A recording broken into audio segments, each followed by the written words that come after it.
Alyssa Moore was 28 years old. She worked full-time on the sales floor of a large suburban supermarket on the eastern edge of the city. Her shifts were stable, her income modest but predictable. Coworkers described her as reliable and socially open. She spoke easily with customers, remembered regulars by name, and often stayed a few minutes after her shift to help straighten shelves. She lived in a one-story rental house on the outskirts of town, a quiet development of similar buildings separated by short driveways and narrow lawns. Alyssa spoke with her mother almost every day, usually in the evenings, often while preparing simple meals. She had once mentioned saving money to eventually enroll in a medical assistant program, though she had not taken concrete steps toward it. Derek Coleman was 30 years old. He had no permanent employment. His primary source of income came from intermittent work as a rideshare driver, logging hours irregularly depending on demand and personal motivation. Friends and acquaintances knew him as intense and reactive. He could be friendly in short bursts, but his mood shifted quickly under stress. He had previous contacts with police for nonviolent disturbances and traffic-related offenses. None resulted in long-term incarceration. He lived with Alyssa in the same house, though the lease was in her name. His vehicle, a dark-colored Chevrolet Malibu, was registered to him. Their relationship had lasted approximately a year and a half. To outsiders, it appeared ordinary. They shopped together, attended small family gatherings, and were seen occasionally at local fast food restaurants. Alyssa rarely spoke about disagreements. When she did, she framed them as temporary arguments about money or schedules. Derek, when asked, referred to the relationship as serious and exclusive. He expressed dissatisfaction with Alyssa's workplace environment, particularly her frequent interaction with coworkers. He did not socialize independently and spent most days either driving or staying at home. Alyssa's mother, Denise Moore, lived in another part of the state. She worked as a home health aide and maintained a structured routine. She had met Derek several times. Her impression was limited but cautious. She noted his tendency to interrupt and speak over Alyssa during conversations. Denise maintained frequent phone contact with her daughter, often at fixed times. Missed calls were unusual. The house where Alyssa and Derek lived was equipped with a doorbell-style security camera facing the front porch and driveway. It recorded motion-activated clips stored remotely. The camera was installed after a package theft earlier that year. Both Alyssa and Derek were aware of its presence. In mid-September 2023, the routine of the household appeared unchanged. Alyssa continued working regular shifts. Derek's rideshare activity was sporadic. Financial pressure was ongoing but not extreme. No formal complaints had been filed. No restraining orders existed. To neighbors, the house was quiet. On September 16, 2023, at 4:11 p.m., the security camera recorded Derek alone on the front porch. He paced back and forth, gesturing with his hands, his movements abrupt. No audio was preserved, but his posture suggested agitation. He remained in frame for several minutes before re-entering the house. The following afternoon, September 17, 2023, at 2:43 p.m., the camera again activated. Derek and Alyssa were visible outside. They stood several feet apart. Derek moved toward her repeatedly. Alyssa stayed in place. Her arms were close to her body. After a short interval, they went back inside. Inside the house, the conflict continued beyond the camera's view. Alyssa retreated to the bedroom. She activated a live video stream on a tablet device and placed a call to her mother on her phone. The call connected. Alyssa began speaking. Her voice was urgent but controlled. She did not raise it. She did not complete a full sentence. The bedroom door opened abruptly. Derek entered the room. The video feed cut off. The call disconnected. Denise Moore attempted to call back, There was no answer. Within minutes, she contacted local police and requested a welfare check, reporting a sudden interruption during a distressing call. Officers were dispatched that evening. No one answered the door. The house was quiet. There were no visible signs of forced entry. The officers left after documenting the visit. The next morning, Alyssa did not report for her scheduled shift. Alyssa's absence from work on September 18 was noted by midday. She had not called in sick and had not requested time off. Her phone went directly to voicemail when her department manager tried to reach her. This was inconsistent with her prior behavior. In the months before, she had missed only one shift, and that absence had been reported hours in advance. The manager recalled seeing faint discoloration on Alyssa's forearms several weeks earlier. When asked casually, Alyssa attributed it to clumsiness at home. No report was made at the time. The relationship dynamics that led to that morning had developed gradually. Derek's work pattern was irregular. Some weeks he drove long hours. Other weeks he did not. When income dropped, tension increased. Alyssa covered rent, utilities, and groceries more consistently. Derek expressed resentment about this arrangement while also resisting suggestions to seek stable employment. Arguments centered on perceived disrespect rather than finances directly. Derek's attention increasingly focused on Alyssa's phone. He asked who she was texting and why. He commented on her work schedule and questioned delays. Alyssa responded by limiting explanations rather than challenging the behavior. She adjusted routines, avoided certain conversations, and reduced contact with coworkers outside of work hours. These changes were noticed by colleagues but not escalated. In early September, Derek reviewed Alyssa's phone without her consent. He found a message from her manager regarding a schedule change. The message was neutral and work-related. Derek interpreted it differently. He confronted Alyssa immediately. The argument escalated quickly. Derek accused her of disrespect and dishonesty. Alyssa denied wrongdoing and attempted to disengage by leaving the room. The conflict did not resolve. It resurfaced repeatedly over the following days. On September 16th, Derek did not drive for rideshare services. According to app records later obtained by investigators, his account was inactive that day. The security camera footage from that afternoon showed him outside alone, pacing and gesturing.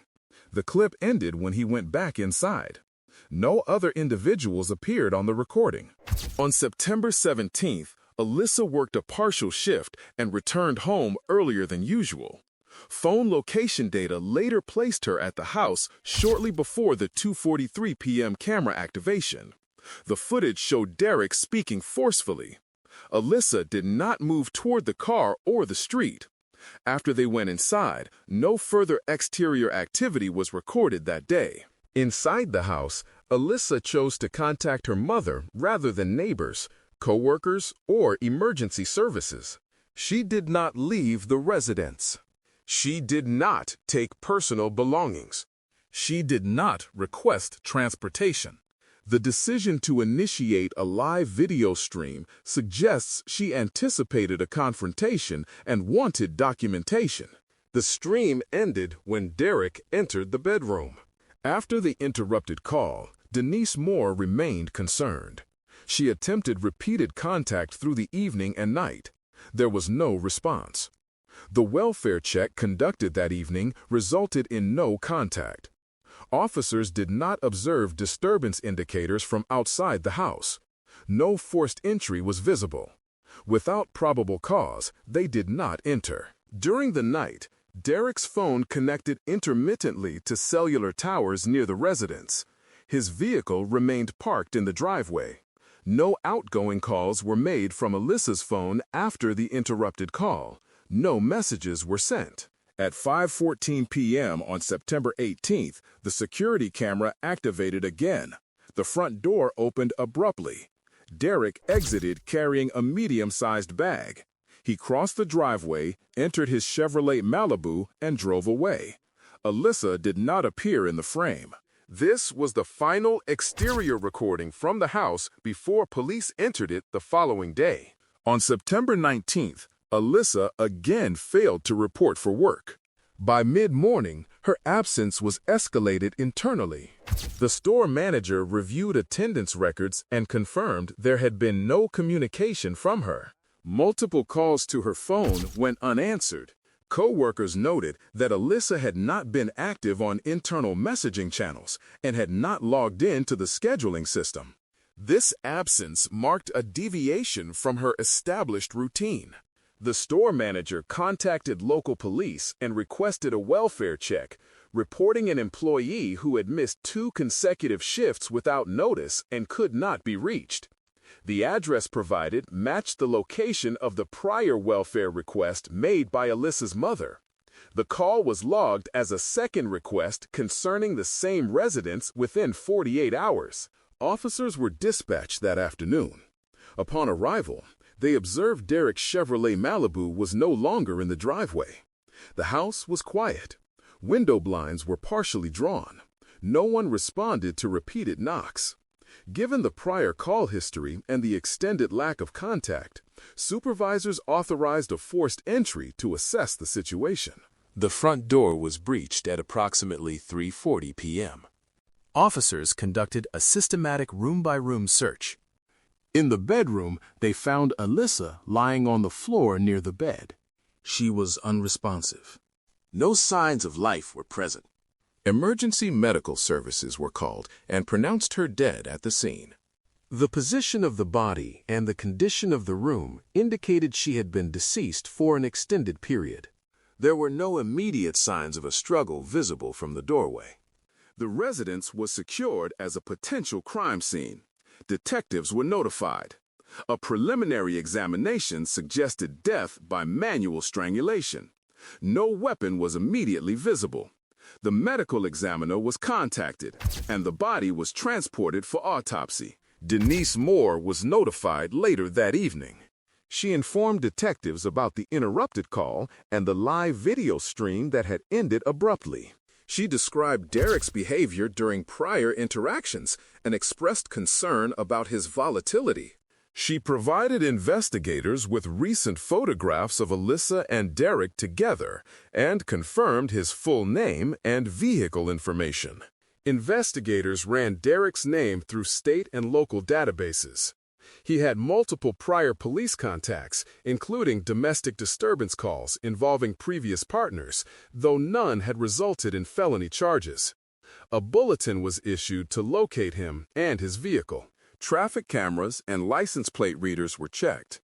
On the evening of September 18th, Derek's Chevrolet Malibu was recorded traveling away from the residential area toward a commercial district.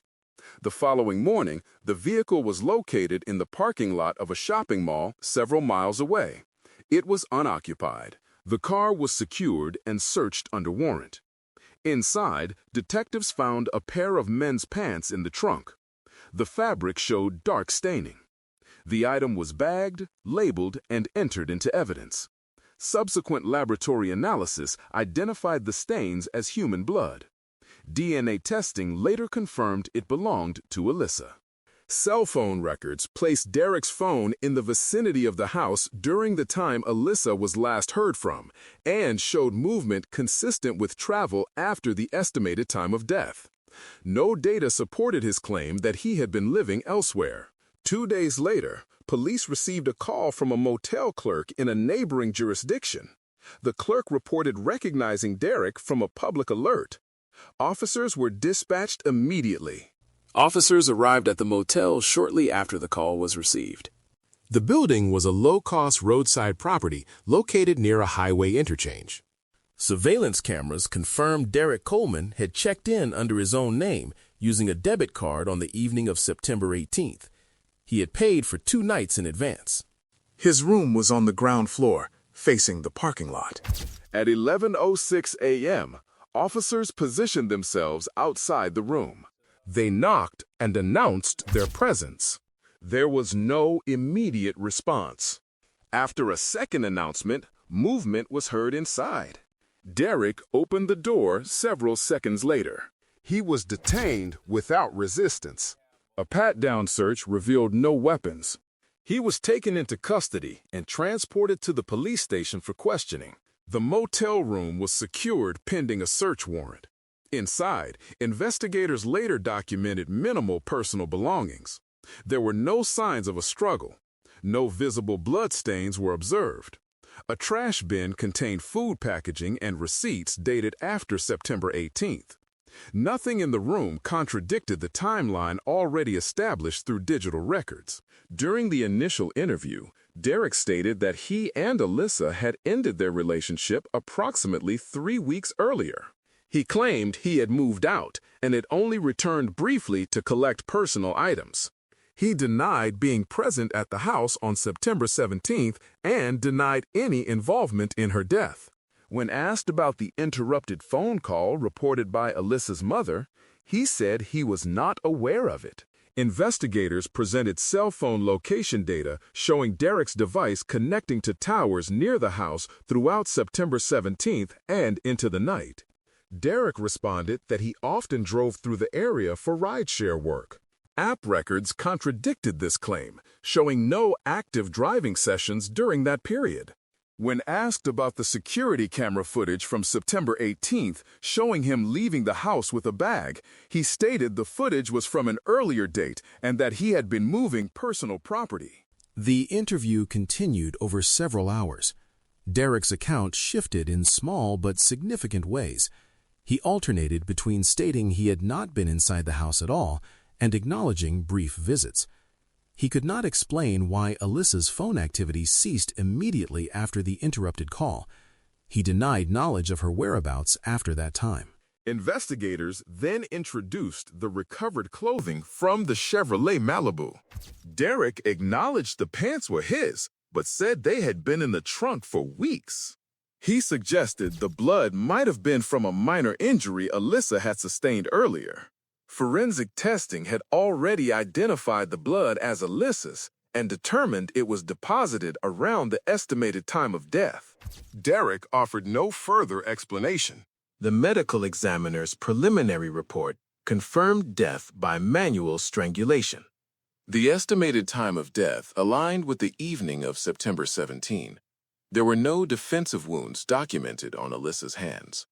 Toxicology results were pending, but showed no immediate indicators of impairment.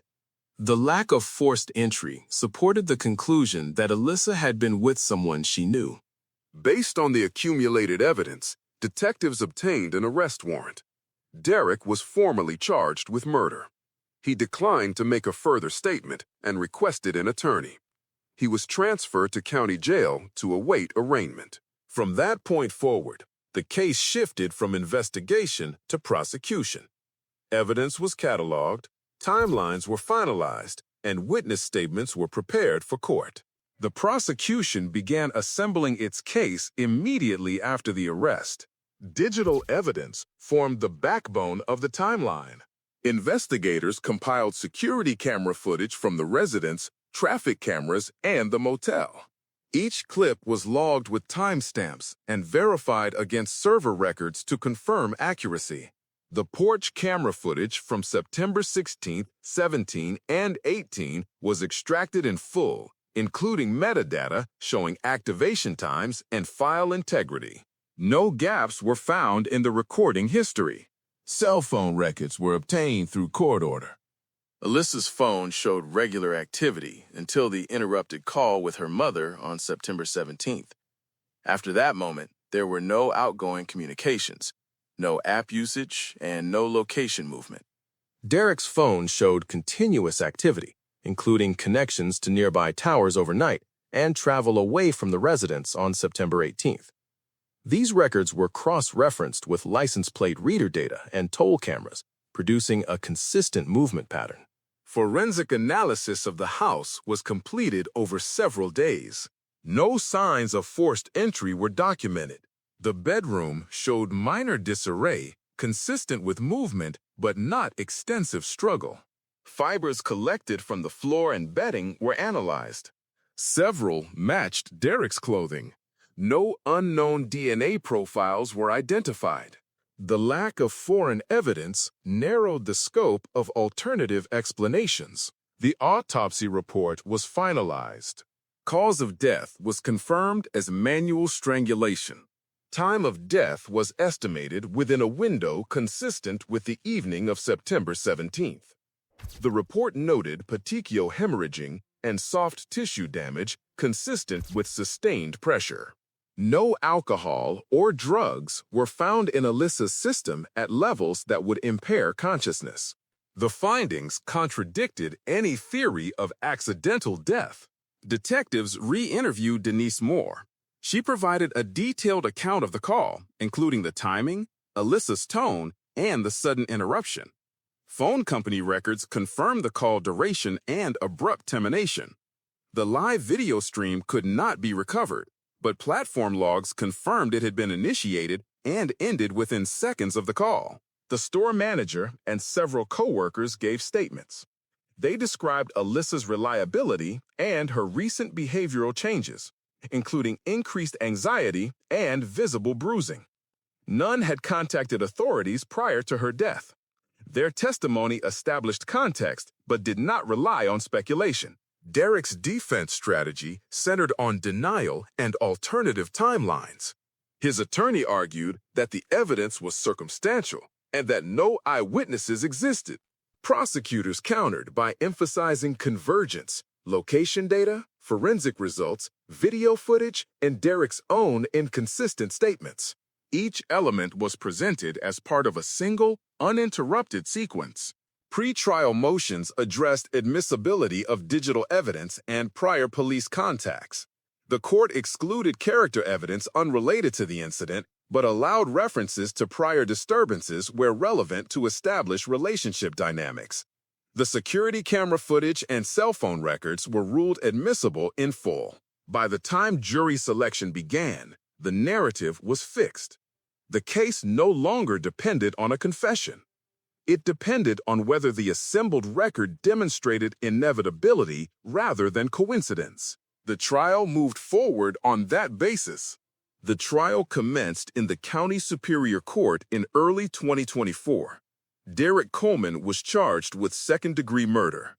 The prosecution outlined a theory built on continuity rather than escalation, a relationship marked by control, an identifiable trigger, isolation, and a confined environment. The defense maintained a position of non-involvement and argued that the state had not met the burden of proof beyond reasonable doubt. Witnesses were called in procedural order. Investigators testified to the sequence of welfare checks, the forced entry, and the condition of the scene. The medical examiner presented autopsy findings, explaining the physiological mechanics of manual strangulation and the estimated time of death. Digital forensic specialists described the extraction and validation of phone records, camera footage, and location data. Each dataset was presented independently and then aligned on a single timeline. The security camera footage was shown without commentary. The jury viewed Derek pacing alone on September 16th, the confrontation on September 17th, and his departure with a bag on September 18th.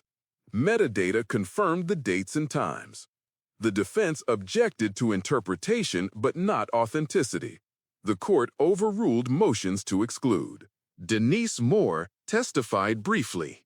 She described the interrupted call and her decision to contact police. Her testimony was limited to factual recollection. She was not asked to speculate. The store manager testified about Alyssa's absence, prior observations of bruising, and the decision to call police. The court instructed the jury on the limited purpose of this testimony. Derek did not testify.